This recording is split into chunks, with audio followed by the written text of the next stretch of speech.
aconteceu em 48, no fim da Segunda Guerra Mundial? Foi criada a ONU e foi definido os direitos humanos, os direitos fundamentais do homem, né? E o direito à liberdade religiosa é um desses direitos. Pode passar mais um, por favor. O direito à liberdade religiosa, eu trouxe aqui para vocês, ele atesta o seguinte: toda pessoa tem direito à liberdade de pensamento, de consciência e de religião. É um direito único, não são 3 direitos separados. E esse direito implica em quê? Implica na liberdade de qualquer pessoa poder mudar de religião ou de convicção, ou mesmo escolher, não tem nenhuma. Assim como a liberdade de manifestar a sua religião ou sua convicção em público ou em privado, sozinho ou em comunidade, através do ensino, da prática, do culto e dos ritos da sua religião. Então, é um direito que, em outras palavras, diz que a gente pode querer ter religião ou não ter nenhuma religião. Mudar de religião quantas vezes quiser. E para qualquer religião. Eu posso ir para uma, experimentar a outra, voltar para a primeira, ir para uma terceira, uma quarta. Tudo dentro da liberdade do homem. Poder ensinar essa religião, poder aprender sobre ela, poder praticar. Isso tudo está dentro desse mesmo direito. O que acontece é que, quando algum desses aspectos não é respeitado em um dado local, a gente tem infrações à liberdade religiosa. Essas infrações podem ser simples, como atos de intolerância, que estão presentes em quase todas as realidades do mundo, quase todos os países. O que é um ato de intolerância?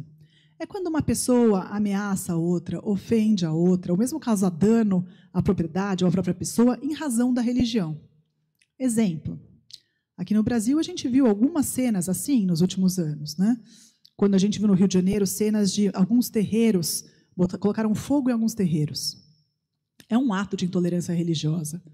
Colocaram fogo porque era um terreiro, né? Foi isso que motivou aquela ação. É um ato de intolerância, é um crime no Brasil. A pessoa que fez aquilo deve ser processada, condenada, responder pelo crime. A vítima tem todo o direito de fazer um boletim de ocorrência. O Ministério Público tem o dever de ir atrás e de perseguir aquilo. É assim que é feito. Mesmo quando invadem as igrejas católicas, derrubam as imagens no chão, às vezes o próprio sacrário, é um ato de intolerância religiosa que é crime e deve ser perseguido, processado, a pessoa tem que ser culpabilizada. O que acontece quando esses atos de intolerância começam a ficar cada vez mais frequentes e as pessoas começam a relaxar ou deixar de se indignar com aquela intolerância? Com um discurso mais ou menos do tipo assim, se fosse no Brasil. Ah, nossa, pôs fogo. Ah, mas é um terreiro. Tipo assim, tudo bem, porque é um terreiro. Não tem nada de tudo bem. Está errado, erradíssimo, né? Ou apedrejaram uma pessoa saindo de um culto. Mas você viu como ela estava vestida saindo do culto? Com aquela roupa estava pedindo. Está errado. Está muito errado.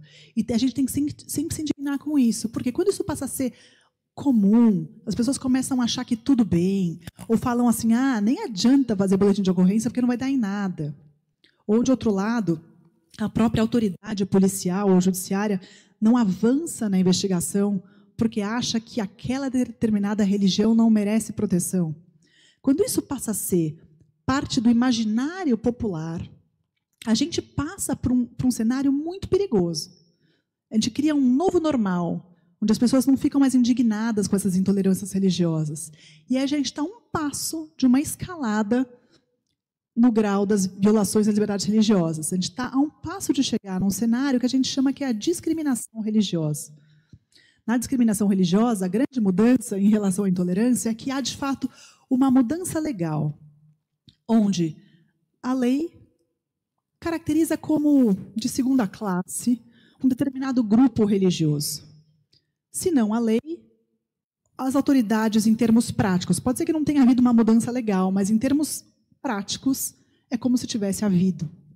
E a gente passa a ter uma série de discriminações, onde pessoas de uma dada religião não são mais, por exemplo, aceitas em dados lugares, ou não podem, por exemplo, estudar em certos lugares, não podem participar de alguns serviços públicos, às vezes não têm direito a benefícios do Estado.